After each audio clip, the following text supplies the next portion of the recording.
चुड़ैल का बदला। एक बहुत ही खूबसूरत गांव था जिसका नाम वीरनगर था। यहाँ सभी लोग बहुत खुशी खुशी रहा करते थे। गांव में सभी कुछ अच्छा चल रहा था। इसी बीच एक परिवार अपने पुश्तैनी घर में आया। उस परिवार में पति पत्नी और उनका एक छोटा बच्चा था जो कि हवेली में रहने आ गए। सभी के आते ही गांव में खुशी की लहर दौड़ पड़ी, क्योंकि यह फैमिली कोई और नहीं बल्कि इसी गांव के रहने वाले पुराने जमींदार की थी और गांव वाले उनकी बहुत इज्जत करते थे। सब कुछ ठीक ही चल रहा था, लेकिन अचानक एक दिन इसी परिवार के बच्चे की तबीयत अचानक बिगड़ने लगी। सभी को लगता है मौसम में परिवर्तन हुआ है, इसीलिए बच्चा बीमार हो गया। लेकिन बात कुछ और थी। धीरे धीरे बच्चे के चेहरे का रंग नीला पड़ने लगा। सभी बहुत घबरा गए। आनन फानन में परिवार ने डॉक्टर को बुलाया और डॉक्टर कुछ समझ ही नहीं पा रहा था।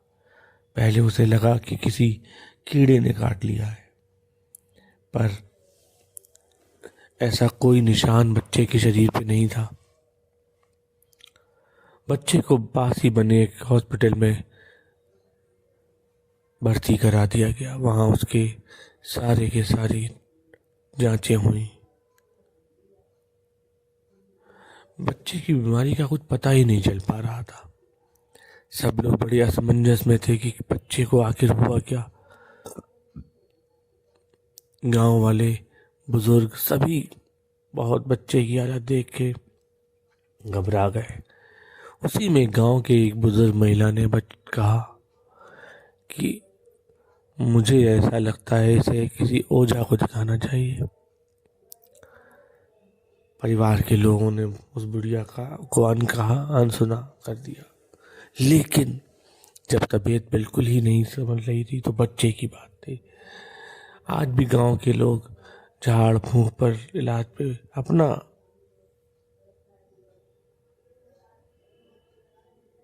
हैं। तो इसलिए उस बच्चे को झाड़ फूंक करने के लिए एक बाबा के पास ले जाया गया। वहां एक काली जी की मूर्ति रखी थी। जैसे ही वो आश्रम की सीढ़ी पे गए, बच्चा अपने परिवार के साथ पहुंचा तो जोर जोर से रोने लगा, चिल्लाने लगा। और बस बच्चे के मुंह से ये आवाजें निकल रही थी, तू क्यों आई है? इतने बरसों के बाद भी तेरा बदला शांत नहीं हुआ। तू क्यों आई है? इतने दिनों के बाद तेरा बदला शांत नहीं हुआ। यह सब सुन के सब लोग बहुत दहशत में आ गए। सभी घबरा गए कि ये क्या होने लगा। अंदर से बाबा भी भाग के आए और बोले, अरे तुम लोग क्या कर रहे हो इस बच्चे के साथ? क्या हुआ इसे? सभी ने पूरी बात बाबा को बताई। बाबा ने बच्चे की माथे पर एक फूंक लगाई और उसको शांत किया और उसको अंदर लेके गए और अपनी काली माँ की पूजा करने लगे। वो रूहानी ताकतों को पहचानते थे। उन्होंने बोला कि अब आप लोग यहाँ से सभी बाहर चले जाएं। मैं केवल बच्चे के साथ यहाँ बैठूंगा। बच्चे के हाथों को जंजीरों से बांध दिया गया। बच्चे के माँ बाप ये देख नहीं सकते थे, इसलिए उन्हें पहले ही बाहर भगा दिया था। जैसे ही बाबा ने पूजा स्टार्ट की तो बच्चे की हालत बहुत खराब होने लगी। उसकी आंखें लाल हो चुकी थी, शरीर नीला पड़ चुका था और शरीर का तापमान आग की तरह फैल चुका था। ओझा ने विभूति उठाकर बच्चे के मुंह पर फेंकी और बच्चा जमीन पर लेट गया। जोर जोर से हाथ पैर पटकने लगा, जंजीरें खींचने लगा। उसकी एक जंजीर तो टूट भी गई। बच्चे ने बाबा पे हमला करने की भी कोशिश की, पर बाबा अपनी पूजा करता रहा। बाबा जोर जोर से मंत्र पढ़ रहा था और बच्चा खूंखार तरीके से चिल्ला रहा था, मैं तुझे नहीं छोड़ूंगा, मैं मैं तुझे नहीं छोड़ूंगा, मैं तुझे नहीं छोड़ूंगा, जाने दे मुझे, जाने दे। बच्चे की आवाजें बाहर तक जा रही थी। माँ बाप घबरा रहे थे कि ये क्या हो गया हमारे बच्चे को। पापा ने बहुत कोशिश करी, बहुत कोशिश करी, फिर बच्चा किसी तरीके से काबू में आया। फिर बाबा ने बोला कि 2 दिन बाद अमावस की रात है, उस दिन मुझे काली पूजा करनी है और मैं इस बच्चे के शरीर में जो चुड़ैल है उसको निकाल दूंगा।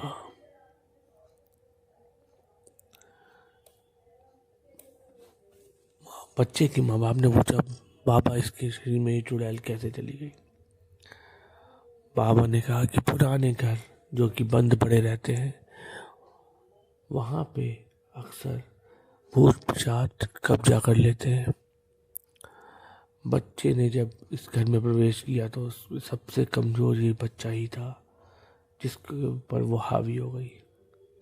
अब वो इस बच्चे के शरीर को छोड़ना नहीं चाहती है और वो चाहती है कि मैं अमावस के दिन इस बच्चे के पूरे शरीर पे कब्जा कर लूँ, पर मैं वो होने नहीं दूंगा। मैं अमावस से पहले ही इसको इतना कमज़ोर कर दूंगा कि अमावस वाले दिन उसको इसका शरीर छोड़ना पड़ेगा। पापा ने बच्चे को अपने ही पास रखा और माँ बाप से कहा, आप लोग भी यहीं रहिए। और माँ और बाप दोनों को एक एक ताबीज़ दे दिया कि इस ताबीज़ को आप उतारिएगा नहीं। और बच्चे की पूजा लगातार चलती रही। बच्चा थोड़े थोड़े देर में तड़पने लग रहा था, चिल्ला रहा था। उसके अंदर की आत्मा बार बार आवाज बदल बदल के बोल रही थी, कभी माँ कभी बाप, सबसे गुजारिश कर रही थी कि उसे उस बाबा से दूर लेके जाओ। पर वो घोर अत्याचारी बाबा उस चुड़ैल को छोड़ना नहीं चाहता था। बाबा ने अपने तेज तर्रान मंत्रों से चुड़ैल को उस बच्चे के शरीर से निकाल लिया और वो एक कलश में डाल के उस कलश को बांध दिया और अपने एक चेले से बोला कि इसको जाओ शमशान में जाके गाड़ाओ ताकि ये चुड़ैल हमेशा हमेशा के लिए पृथ्वी लोक छोड़ के चली जाए। बाबा का चेला वो मटका लेके चल दिया और उसने शमशान में जाके उस मटके को गाड़ा। गहरे गड्ढे में जैसे ही फेंका वो मटका हल्का सा चटक गया। उसने इस पर ध्यान नहीं दिया और मिट्टी डालने लगा। मिट्टी के साथ साथ पत्थर भी थे और जब वो डाल रहे थे तो वो मटका टूट गया और इस पे उस चेले ने ध्यान नहीं दिया। बाबा ने इस बच्चे को तो सही कर दिया पर वो चुड़ैल उस मटके से निकलने में कामयाब रही। फिलहाल वो परिवार अब सही है और बाबा के यहाँ हर शनिवार को आके झाड़ फूंक करवाता रहता है।